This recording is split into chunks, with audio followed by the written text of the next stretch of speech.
Assalamualaikum warahmatullahi wabarakatuh. الله لا إله إلا هو الحي القيوم. Spirit, be here with me. আসসালামু আলাইকুম my dear listener, welcome back again রহস্যময় পৃথিবীর কৌতূহল। তো আমরা সকলেই জানি পৃথিবীতে একই রকম দেখতে 7জন মানুষ রয়েছে। এই ধারণাটি বহুল প্রচলিত হলেও এর কোনো বৈজ্ঞানিক ভিত্তি নেই। মধ্যযুগে ইউরোপ ডেপ্লোকাঙ্গার বিশ্বাস প্রচলিত ছিল, যেখানে বলা হতো প্রতিটি মানুষেরই এক দৈত্যরূপ বা ডেপ্লোকাঙ্গার পৃথিবীতে আছে। এটি খারাপ সৌভাগ্যের পূর্বাভাস হিসাবে দেখা হতো। এমনকি ডেপলগ্যাঙ্গার দেখা মনে নিজের মৃত্যু এগিয়ে আসা বলেও মনে করা হতো। ডেপলগ্যাঙ্গার শব্দটি জার্মান ভাষা থেকে এসেছে, যার অক্ষরিক অর্থ হল দৈত্য পথিক বা দৈত্য ছায়া। সাধারণভাবে ডেপলগ্যাঙ্গার বলতে এমন কোনো ব্যক্তিকে বোঝানো হয় যার চেহারা আরেকজনের সাথে অবিশ্বাস্যভাবে মিলে যায়, কিন্তু তাদের মধ্যে কোনো জেনেটিক সম্পর্ক থাকে না। ডেপলগ্যাঙ্গারের আরও একটি ধারণাগত দিক হলো এটি কেবল শারীরিক মিল নয়, বরং অপ্রত্যাশিতভাবে নিজের মতো দেখতে কাউকে দেখা সাম্প্রতিক ভৌতিক বা অলৌকিক কাহিনীর সঙ্গে জড়িত। বহু সংস্কৃতিতে ডেপলগ্যাঙ্গারকে অপস্ক হিসেবেও দেখা যায়, যা দুর্ভাগ্য বা মৃত্যুর পূর্বাভাস দিতে পারে। এই তথ্যগুলো গুগল থেকে সংগ্রহ করা হয়েছে।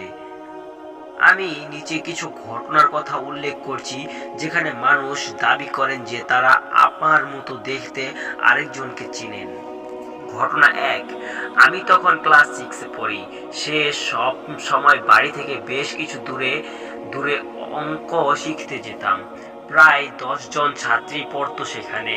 একদিন নতুন একজন মেয়ে ভর্তি হলো। মেয়েটার একজন বান্ধবীও আমাদের সাথে পড়তো। মেয়েটা বরাবর আমার দিকে তাকাচ্ছিল আর তার বান্ধবীকে কি যেন বলছিল।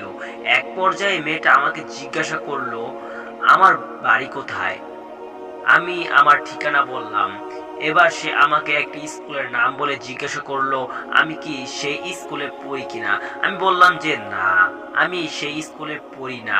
মেয়েটা অবাক হয়ে গেল আর বলল সে নাকি আমাকে সেই স্কুলে অনেকবার দেখেছে, কারণ সেই স্কুলের পাশেই তার বাড়ি।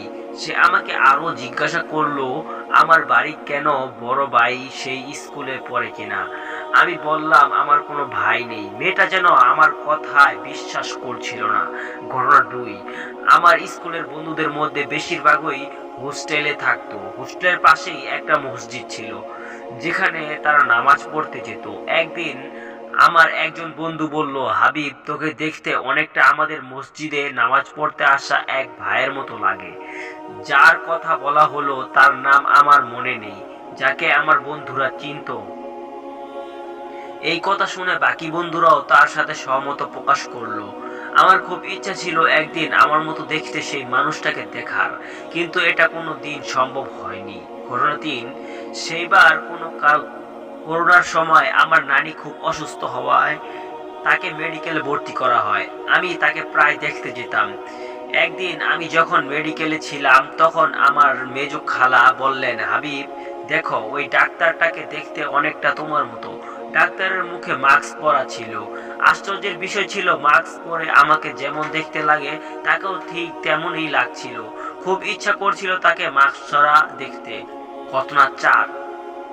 আমি জোহরের নামাজ যাচ্ছি, এমন সময় এক ভদ্রলোক আমাকে জিজ্ঞাসা করতে লাগলেন আমি কেমন আছি, আমার বাবা কেমন আছেন, কোথায় যাচ্ছি। আমিও উত্তর দিচ্ছি, কিন্তু আমি ভাবছি আমাকে কেন এত কথা জিজ্ঞাসা করছেন।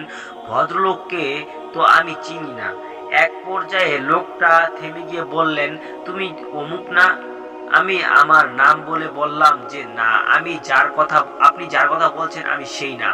ভদ্রলোক আমার কাছে ক্ষমা চেয়ে বললেন ভুল হয়ে গেছে এবং চলে গেলেন। প্রায় এরকমই ঘটনা আমার সাথে অনেকবার ঘটে। ঘটনা 5। আমার দাদা মারা যাওয়ার একটি প্রাইভেট মাইক্রোবাস ভাড়ায় করে দাদাবাড়ির উদ্দেশ্যে রওনা হই। আমার মনে আছে বগুড়ায় মাইক্রোবাস কিছুক্ষণের জন্য থামে। সেখানে আমি একটি দোকানে খাবার কিনতে গেলে দোকানদার আমাকে জিজ্ঞাসা করলেন কোথায় যাচ্ছি, কেন যাচ্ছি। আমি ভীষণ বিরক্ত ছিলাম। তার প্রশ্নে শুনে তার এসব জেনে কি লাভ হবে। কিছুক্ষণ পর আমি বুঝতে পারলাম সে আমাকে চিনতে ভুল করেছে। তার মতে সে আমার বাবাকে চিনেন এবং আমাকেও তার সাথে অনেকবার দেখেছেন। তাকে বুঝিয়ে বললাম আপনি যার কথা বলছেন আমি সে না। তখন যেন তিনি আমাকে বিশ্বাসই করতে পারছিল না। ঘটনা 6, এটা সর্বশেষ ঘটনা এবং যখন লিখেছি তার ঠিক 1 সপ্তাহ আগে। আমি জুম্মার নামাজ পড়ে একটা কাজ ছেড়ে বাড়িতে আসছি। এমন সময় আমার ঠিক পাশের বাসার বড় ভাই বললেন, হাবিব এত তাড়াতাড়ি পাঞ্জাবি কখন বদলালে? আমি বললাম আমি তো এটাই পরে নামাজে গিয়েছি, বদলাইনি। আর ভাই বললেন তিনি ঠিক আমার পিছনেই বসেছিলেন আর আমি নাকি নীল রঙের পাঞ্জাবি পরা ছিলাম। ভাইকে জিজ্ঞাসা করলাম তিনি কোন মসজিদে নামাজ পড়তে গিয়েছিলেন। তিনি যে মসজিদের কথা বললেন আমি সেই মসজিদে নামাজই পড়িনি, আমি অন্য মসজিদে গিয়েছিলাম। সেখানে আমাকে নামাজ পড়তে দেখার প্রশ্নই ওঠে না। আরো আশ্চর্যের বিষয় ছিল যে কিছুক্ষণ পরে আমার বন্ধু এসে আমাকে ভাইয়ের মতো কথাই বলে যে সেও আমাকে নীল পাঞ্জাবি পরা অবস্থায় দেখেছে। আমি ঠিক জানি না এটা খুব স্বাভাবিক বিষয় কিনা, সবার সাথেই কি এমন হয়, হলেও এত বেশি বার কি হয় আমি জানি না। আমি মাঝে মাঝে ভাবি এই ছোট্ট দেশ বাংলাদেশ, ছোট একটি এলাকার ভিতরে আমার মতো দেখতে যদি এত মানুষ থাকে তাহলে না জানি পুরো পৃথিবীতে আর কতজন আছে। আমাকে এখন যখন কেউ বলে আমার মতো দেখতে মানুষকে তারা চিনে, আমার আরো অবাক লাগে। আমি এত অভ্যস্ত হয়ে গিয়েছি তার কারণে এখন আর আমার অবাক লাগে না। তো এটি আমার জীবন থেকে নেওয়া ঘটনাটি ডেপলঙ্গার, লেখক ইমন আহমেদ। ঘটনাটি আপনাদের কাছে কেমন লেগেছে আর গল্পের ভিতর লেখাগুলো যদি ভুল হয়ে থাকে ক্ষমা সুন্দর দৃষ্টিতে দেখবেন এবং ভুল হলে সম্ভব হলে কমেন্ট করে জানাবেন। আর হ্যাঁ, আপনাদের জীবনে যদি এরকম ঘটনা ঘটে থাকে অবশ্যই অবশ্যই জানাবেন। তো এই ঘটনাটি আপনাদের কাছে কেমন লাগলো অবশ্যই জানাবেন। তো আপনাদের কাছে যদি এরকম ভৌতিক বা প্যারানরমাল কার্যকলাপ ঘটনা ঘটে থাকে বা কারোর কাছ থেকে শুনে থাকেন বা কালেক্ট করা থাকে অবশ্যই আমাদের এখানে পাঠিয়ে দিবেন। পরবর্তী ঘটনায় হবে আপনার ভিডিও। তো ভালো থাকুন, সুস্থ থাকুন, নিজের খেয়াল রাখুন। দেখা হচ্ছে পরবর্তী আরো একটি দুর্লভ রহস্যময় কিছু ঘটনা নিয়ে। আল্লাহ হাফেজ।